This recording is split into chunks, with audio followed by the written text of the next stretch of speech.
নমস্কার বন্ধুরা, আমার বৃষ্টিপর্ণা চ্যানেলে আপনাদেরকে স্বাগত। আজ আমি চলে এসেছি মালাইকারির একটা রেসিপি নিয়ে। করব গলদা চিংড়ির মালাইকারি। মালাইকারি তো প্রচুর খেয়েছেন, একবার এইভাবে খেয়ে দেখবেন। খুব সুন্দর খেতে হয়, খুব সহজভাবে আপনাদেরকে দেখালাম, আর অসাধারণ স্বাদ হয়েছিল। তো চলুন তাহলে রেসিপিটি দেখে নেওয়া যাক কীভাবে আমি মালাইকারিটা করি। তো আমি এখানে বড় বড় সাইজে 4টে গলদা চিংড়ি নিয়েছি। তো মাছগুলোকে ধুয়ে পরিষ্কার করে নিয়েছি। নিয়ে এবারে 4টে টুথপিক দিয়ে আমি এর মধ্যে দিয়ে দেব। এতে কি হবে, মাছগুলো বেঁকে যাবে না, সোজা সোজাই থাকবে। তো সেই কারণে টুথপিক দিয়ে, ছোট ছোট টুথপিক দিয়ে মোটামুটি ভিতরে দিয়ে দিলাম। দিতে এই মাছগুলো ভাজার সঙ্গে সঙ্গেও এগুলো সোজা থাকবে, তাহলে বেঁকে যাবে না। তো এগুলো সবকটা করে নেওয়ার পর আমি একটু পেঁয়াজ, টমেটো, একটু কাঁচা লঙ্কা নিয়েছি, আর নিয়েছি 1 বাটি নারকেল। মানে ছোট যদি নারকেল হয় তাহলে পুরোটা নেবেন, আর যদি বড় নারকেল হয় অর্ধেকটা নিলেই হবে।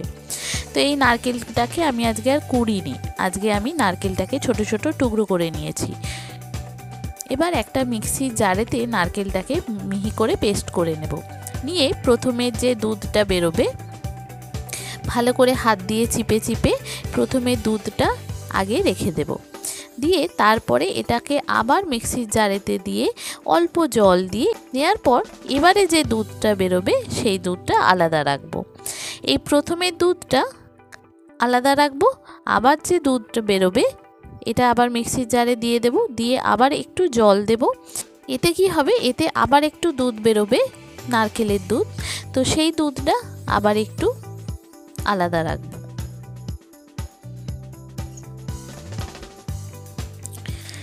দেখুন, এবার এটাকে জল দিয়ে ছেঁকে নেওয়ার পর এই দুধটা আলাদা রাখবো।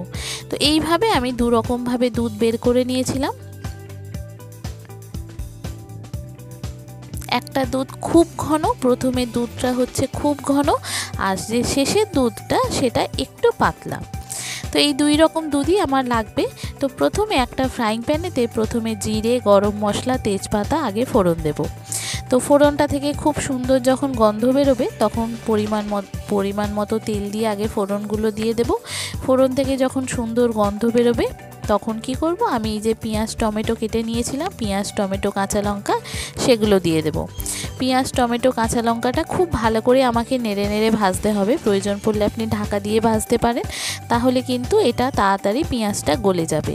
আর আমি একটু নুন দিয়ে দেব এর মধ্যে, এতে কি হবে, পেঁয়াজটা তাড়াতাড়ি গলে যাবে। আর এখানে 1 চামচ আদা রসুনের পেস্ট, হাফ চামচের মতো হলুদ গুঁড়ো, সামান্য 1/4 চামচ জিরে গুঁড়ো, 1/4 চামচ ধনে গুঁড়ো, আর দিয়েছি হাফ চামচ চিনি, আর একটু গোলমরিচের গুঁড়ো দিয়েছি। দিয়ে এটাকে খুব ভালো করে নেড়ে নেড়ে ভেজেছি। এখানে ভালো করে যত ভাজা হবে, পেঁয়াজটা আর টমেটোটা যত গলে যাবে তত কিন্তু মালাইকারিটা খেতে ভালো লাগে। তো আমি এখানে একটু জল দিয়েছি, দিয়ে মশলাটাকে খুব ভালো করে কষিয়ে নিয়েছি। এই মশলাটা খুন্তি দিয়ে নেড়ে নেড়ে যত ভালো করে কষাবো এটা কিন্তু তত ভালো হবে মালাইকারিটা। এবার দেখুন আমার অনেকটা এখানে কষানো হয়ে গেছে, তেল ছেড়ে দিয়েছে। এবার আমি যে গলদা চিংড়িগুলো নিয়েছিলাম সেই চিংড়িগুলো এখানে দিয়ে দেব। আমি আগে চিংড়ি মাছটা ভাজলাম না, এই মশলার সাথে কষালেই কিন্তু ভাজা হয়ে যাবে। আর আপনারা যদি আলাদাভাবে ভেজে করতে চান সেটাও করতে পারেন। এবার আমি একটু লঙ্কার গুঁড়ো দিলাম, দিয়ে ভালো করে কষিয়ে নেওয়ার পর চিংড়ি মাছগুলো এক এক করে দিয়ে দেব। প্রথমে চিংড়ি মাছের যে দাঁড়াগুলো আছে সেগুলো দেব, তারপরে চিংড়ি মাছগুলো দিয়ে দেব। দিয়ে এটাকে ভালো করে ভেজে নাড়াচাড়া করার সঙ্গে সঙ্গেই দেখবেন মাছের কালার চেঞ্জ হয়ে যাচ্ছে। আর যেহেতু মাছগুলোর মধ্যে আমি টুথপিক ভরে দিয়েছিলাম, সেই জন্য মাছগুলো কিন্তু লম্বা লম্বাই থাকবে, এগুলো বেঁকে গোল হয়ে যাবে না। এবার এটা খুব ভালো করে কষানো হয়ে গেলে যে শেষের দুধটা আছে সেই দুধটা আমি আগে দেব। বন্ধুরা, রেসিপিটি যদি ভালো লাগে তাহলে আমার চ্যানেল বৃষ্টিপর্ণাকে অবশ্যই সাবস্ক্রাইব ও ফলো করে দেবেন, আর পাশে থাকার বেল আইকনটি অন করে দেবেন। তাহলে ভিডিও আপলোডের সাথে সাথেই আপনাদের কাছে নোটিফিকেশান চলে যাবে ভিডিও আপলোডের। কেমন হলো রেসিপিটি অবশ্যই আমাকে পুরো ভিডিওটি দেখে কমেন্ট করে জানাবেন। যদি ভালো লাগে তাহলে একটা লাইক ও শেয়ার করে দেবেন। এবার দেখুন শেষে দুধটা দিয়ে দেওয়ার পর এটা ভালো করে দুধের মধ্যে মাছগুলো সিদ্ধ হয়ে যাবে, আর দুধটা ফুটে ফুটে একদম ঘন হয়ে যাবে। তো এই দুধটা ঘন হতে হতে এখানে আমি একটু নুনটা চেক করে নেব, নুনটা যদি লাগে নুনটা একটু দেব, আর একটু দেব গরম মশলার গুঁড়ো। দেখুন দুধটা একদম ফুটে যাচ্ছে, ফুটে মালাইকারির মাছগুলো দেখুন একদম আলাদা রকম হয়ে গেল, মাছগুলো পুরো সিদ্ধ হয়ে গেল। এবার এখানে আমি একটু নুন দেব আর দেব গরম মশলার গুঁড়ো, দিয়ে এটাকে ভালো করে নাড়াচাড়া করে এটাকে ফুটিয়ে ভালো করে সিদ্ধ করে নেব। এই দুধটা যখন একদম ঘন হয়ে আসবে তারপরে আমি যে প্রথমে যে গাঢ় ঘন নারকেলের দুধটা সেই দুধটা দেব। দেখুন এখানে দেখুন তেল ছেড়ে গেছে, মানে প্রথমের যে দুধটা দিয়েছিলাম সেই দুধটা থেকে এটা গ্রেভিটা ঘন হতে হতে তেল ছেড়ে গেছে, ধারে দেখলেই বুঝতে পারবেন।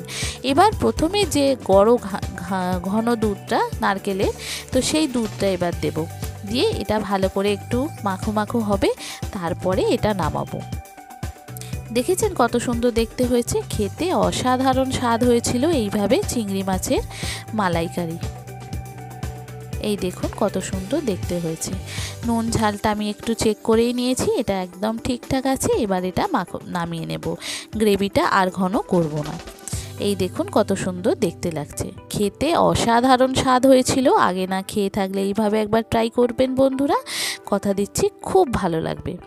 যে সমস্ত নতুন বন্ধুরা আমার ভিডিওটি দেখছেন অথচ আমার চ্যানেল বৃষ্টিপর্ণাকে সাবস্ক্রাইব ও ফলো করেননি, তাদেরকে অনুরোধ করব আমার চ্যানেল বৃষ্টিপর্ণাকে সাবস্ক্রাইব ও ফলো করার জন্য। তাহলে ভিডিও আপলোডের সাথে সাথেই আপনাদের কাছে নোটিফিকেশান চলে যাবে ভিডিও আপলোডে। কেমন হলো রেসিপিটি অবশ্যই আমাকে কমেন্ট করে পুরো ভিডিওটি দেখে জানাবেন, আর যদি ভালো লাগে তাহলে একটা লাইক ও শেয়ার করে দেবেন। এই দেখুন কাছ থেকে দেখাই আপনাদেরকে কত সুন্দর লাগছে, খেতে অসাধারণ স্বাদ হয়েছিল। একবার ট্রাই করে দেখবেন, ভালো লাগবে। সবাই ভালো থাকবেন, সুস্থ থাকবেন, সাবধানে থাকবেন। দেখা হবে পরের ভিডিওতে। আজকের মতো এখানেই টাটা, থ্যাংক ইউ বন্ধুরা।